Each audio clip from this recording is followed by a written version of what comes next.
Hello and good morning. It is International Women's Day. So here's what. This is my opportunity to say Happy International Women's Day to all women.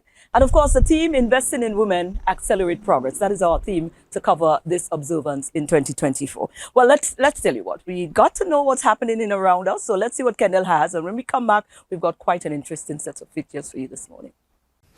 Good morning. Time now for a summary of your top stories. For years, residents of Mico North have had issues with their water supply, ranging from turbid water during the rainy season to extended periods of low water volumes during the dry season. Now the water and sewage company Wasco is taking steps to mitigate these issues through the Passius Water Supply Redevelopment Project, which will benefit over 1,000 customers. A multi-pronged approach will be implemented to install approximately 22 kilometers of pipeline and the accompanying components over a period of 1 year. These include the construction of a rubble wall intake, pumping station, raw water pumping main, water treatment plant, and a water storage tank. Wasco says the diversion of the pipeline and general work will not affect the people of Passius during the construction period. The Community Tourism Project has received an injection of $2.3 million from the CARICOM Development Fund for the implementation of various community tourism projects. A signing ceremony was held on Wednesday, March 6 at the Finance Administrative Center at Point Seraphine in Castries. This process has been one of the best in my life, to be quite honest. It's taught me growth, it's taught me patience, it taught me a lot. And to say that the opportunity is there, it is there for a lot of us young people in St. Lucia when you want to go in a different sector. The CTA is not just an innovative project, it is transformative. And I am witnessing that transformation where I am now transforming from the journey from being an economist, a public servant, into being an entrepreneur. And as a female entrepreneur, I feel empowered that I can leverage the resources that is available through the CTA and the partnership to maximize my economic potential. The Deputy Prime Minister and Minister for Tourism expressed immense gratitude to the CDF for its support while underscoring the untapped potential of the community tourism sector. Invest St. Lucia continues to express support for local entrepreneurs in very practical ways. The 31,000 square foot warehouse facility in Odsa is part of the agency's business incubator program, with the space being leased to entrepreneurs until they can venture out on their own. The St. Lucia Bureau of Standards is also helping to get businesses certified and to ensure they meet established quality standards. Invest St. Lucia is currently working with a number of strategic partners in establishing a business incubator. And when I say strategic partners, I refer to the Ministry of Commerce, Export St. Lucia Bureau of Standards, the St. Lucia Manufacturers Association, the Youth Economy Agency, and some other agencies. Currently, there's a lot of talk about entrepreneurship, innovation, startups, the whole business ecosystem, and of course, Invest St. Lucia, and of course the government by extension, see the importance of providing that support for persons who are starting up their business, the small businesses who need that continued support. Dave Headley says the Business Incubator program will also improve entrepreneurs' access to regional and international markets. The Senior Research Officer says there is a need for more investment in agriculture-based businesses. 12 Dasheen farmers in Fort-Saint-Jacques benefited from a check presentation by the Member of Parliament for Soufrière Fort-Saint-Jacques recently. And we visited St. Martin, we visited St. Croix, and the purpose of that visit was to explore markets for our farmers. And we're extremely pleased that wherever we went in St. Martin and St. Croix, there was a high demand for Dasheen. And as a parliamentary rep for Fort-Saint-Jacques, I felt that our farmers, that's the area for our farmers, they have the strength, we have the right topography, soil type, and that is their strength. And we felt that to give them the motivation to develop the market better. So we've had some meetings with them. We've had up to about 40 farmers expressing a willingness to participate in the program. And what we are doing, we are providing $1,500 for every acre of dasheen that is cultivated. So far, we've worked with the Extension Officer, Ministry of Agriculture. They've gone onto the ground to see what is happening, and they've identified 12 farmers being ready to receive that support. The Dasheen project, according to the MP, will not only seek to engage farmers to produce higher quality tubers, but also provide them with steady markets to export their produce. These are your top stories. Thanks for watching. Thank you very much, Kendall. We need to take a break and we'll be back shortly.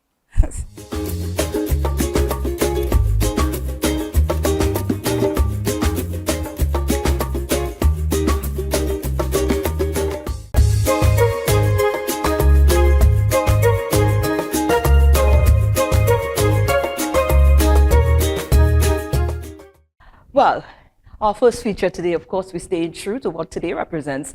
And a panel discussion was just had by the Export St. Lucia. We caught up with the CEO, which is, of course, Sunita Daniel. She spoke to us. Well, we're here. International Women's Day is right upon us. And, of course, we're here with Sunita Daniel, who is the CEO of Export St. Lucia. And they've got a panel discussion that they've decided to put on today in recognition or in observance of International Women's Day. Sunita, it's been long in the making. I'm trying to pin you down, but finally, I think it's opportune time that we get to pin down a powerful woman like you at this time. So nothing before it's time. So I'm honored. Certainly. Let's talk about what is happening today. Why the need? I mean, what birthed it? Why you figured that this was something you and your team decided this is something you want to channel? What sort of I putting it all out there. So when you flow, you just flow because I know you're flowing. Certainly, we know what Export St. Lucia is into. So what sort of mandate, what sort of theme, what sort of atmosphere is going to be captured here today as part of this? Thank you, Maureen. Thank you so much for having me. And actually, this was an idea of my minister, Honorable Emma Hippolyte, who asked that we speak to our female entrepreneurs on International Women's Day and to see some of the experiences so they could share it with the rest of the world. Wow. Because our minister thought that our women had a lot of stories and they had a lot of successes that the rest of St. Lucia did not know about. Unfortunately, she's not here today, but she did pre-record a message because it was very important for her. And what she wanted us to do was to speak to a wide diversity of women. And so we have brought on board quite a few women who own their own businesses, small, medium, and larger size enterprises, some who are just starting off in the last year, and for them to just discuss what their challenges have been. You'd understand, Maureen, it's a lot more difficult for women in the business environment. And so they go through a lot more challenges than a lot of other people would normally go through in terms of financing. When they enter a room, when they're seen as women first, it's like, I'm not sure about this. And so they will be talking about the challenges that they've experienced in setting up their businesses, as they go through their businesses, but also how they've overcome, because these women we've selected have been successful business women. And so how they've overcome, so that the women in our audience, we've invited only women today in our audience, so that they could learn and they could also know that the road has been gone down before by another woman like them, and how they could go about doing it. This speaks volumes, Sunita, because like you rightfully said, there has been a lot of challenges for us as women along that route, but guess what? It didn't stop us. We're seeing more and more women rising to the entrepreneurial challenge to date. So I think this is very, very, very vital to have been able to capture this on International Women's Day. It is inspiring. It is. It is very inspiring, and we hope to inspire today.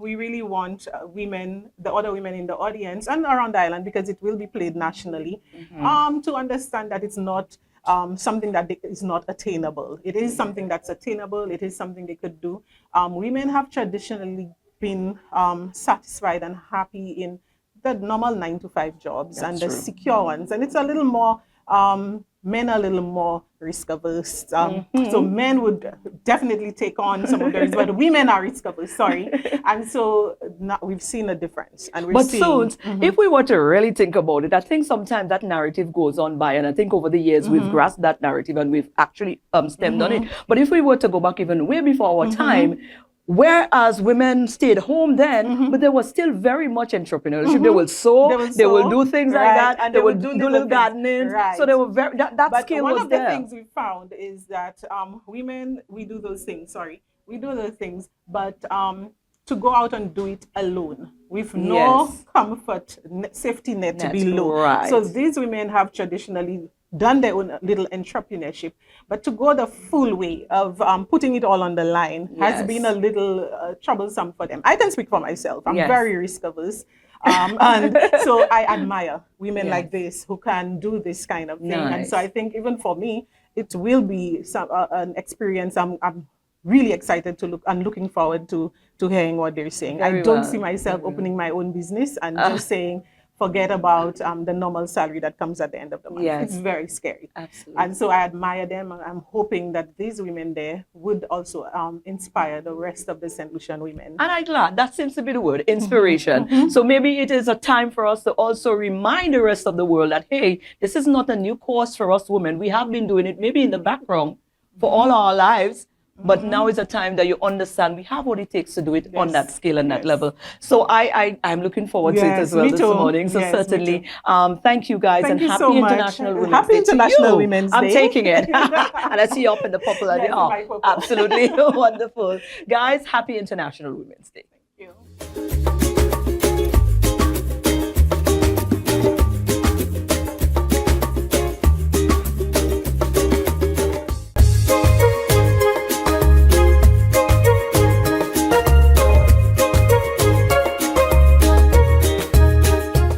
Now for a second feature. Well, I thought this one was a lovely touch, like an icing on the cake for today to round up our features. Crystal Riviere is a beautiful young lady, and of course, she has an awesome, beautiful story. It's all about women travailing. Her mom is a rock star. That's one way to put it. And we had a chat with Crystal about her mom. The screen is no strange place to this beautiful young lady right here. So I know we're just in our element right now. Crystal Riviere is the name, and wow. What an amazing young lady. I am inspired, you know. I'm happy.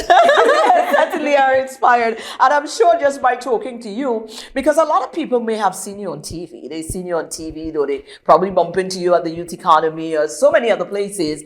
And they're just seeing this nice, fancy woman. And that is all they etched in their mind. But they don't understand the story behind this amazing young lady. And I think that story needs to be told. Not even so much for you, but for mommy. I think we owe mommy that. Yeah. So we want to find out a little bit about that story, you know, the birthing of this amazing young lady there, that, you know, and, you know, with the hope, of course, of inspiring some other persons as well, because there are so many persons, and sometimes they limit themselves because they think of what they dub to be disadvantaged in their mind. And you know, they internalize it, and it you know, it stops them from being great. And I think you and your story, your mommy's story, to date, and the wonderful person that you've blossomed into, can help to inspire people that, hey, you know what? This may be that, but that don't have to be the final judgment on what becomes of you. Yeah, back in maybe about 2012, I had a phrase whenever I was going through it, and I would tell myself, this is not how your story ends. Yes. And so I think we'll apply it to mommy's story. Absolutely. One time. Not how the story ended. It could have ended at her being 16, because I mean, when she was 16, she was really scared. She didn't know how to go home to be able to say, you know, she's pregnant with a very Christian father. Right. Knowing what she knew about their stance on falling into sin, especially falling into sexual sin, and knowing that she would have been put out of the house. Right. So, long and short, your mom got pregnant with you at 16 in a Christian home. Very Christian home. Exactly. And you know, not knowing your future, but still taking that leap of faith is commendable. When I was 16, I could not imagine having to deal with what she dealt with. Homeless and pregnant. Homeless and pregnant. In the 80s. Yes. Everybody is struggling to feed themselves, to feed their family. And she said, you know, that she would wait for her friends' parents to fall asleep, for her friends to sneak her in so that she could sleep. And have to wake up before the parents woke up very early in the morning for her to get out of the people's home, because she was she was persona non grata. And I mean, really, really think about it. People didn't want for the kids to associate themselves with somebody who they felt had gone wayward. Right. That was just the normal operative back then. You know, so if you knew of how things operated back then, my grandparents' time, that was it. Yeah. You know, you get pregnant as a teenager, hello. The family is not that your family don't love you, but that's just what automatically that's what the next thing. You have to be put out. Exactly. You I know? don't think that her parents didn't love her. I think that they thought that was the way to deal with it at the time. And I mean, her story is not unique for that time, as you already identified, because there are other people who would have suffered similar fates. She was offered money to abort me. She had that option, not just, she was given. But she chose, she said, the way she saw it is she had already sinned already by having sex out of wedlock before marriage. And she didn't want to sin her soul further and kill the baby. And she also started speaking things into her baby's life, things that she would have hoped her child would achieve that she had not achieved as yet.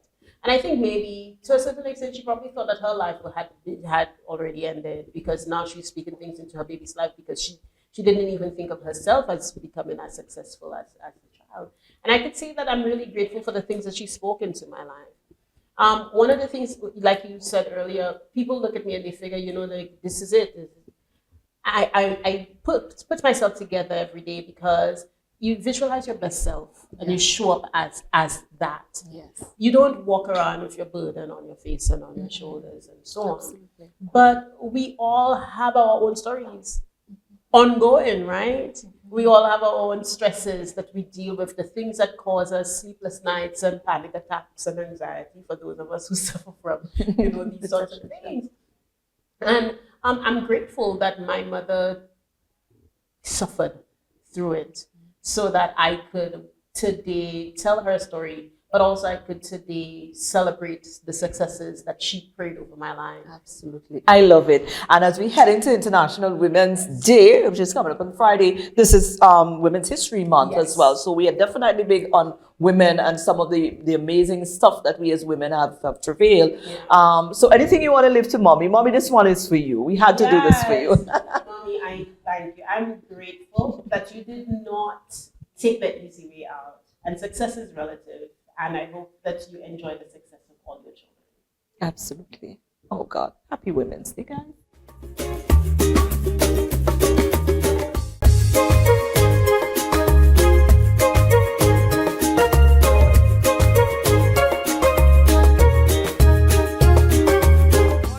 And welcome to this morning's SocaCize session. Leading the wine is Sarah and myself, Shani. Let's get ready to flaunt with the SocaCize. This morning we will be doing a Bacchanal warm-up routine. Let's get ready to flaunt with the SocaCize.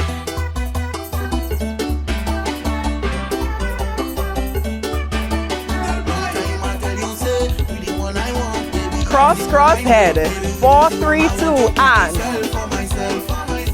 again. 2 more. Last one. Push back and twist. And hold it there. 4, 3, 2, push back. And hey. 4, 3, 2, squeeze. And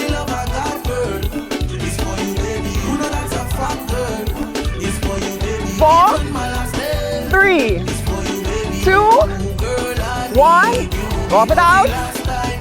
Hey! 4, 3, 2, 1, 2 up. Up, push. Awa, we're not doing it. Let's go, let's go, let's go. Last one. Cross, knee. Hey!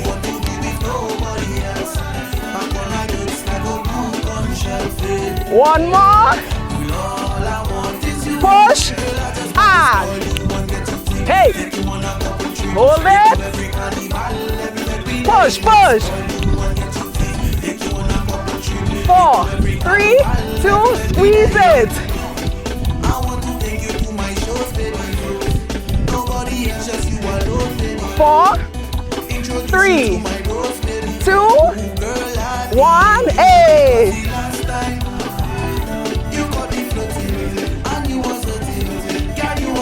4, 3, 2 up, let's go. We will. Oh no. Last one. Cross, knee. Hey.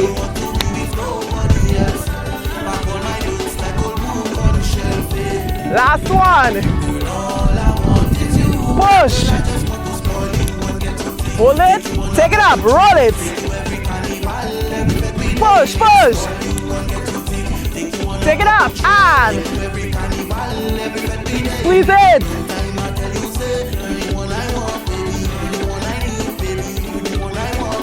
Four, 3, 2, 1. Hop it out.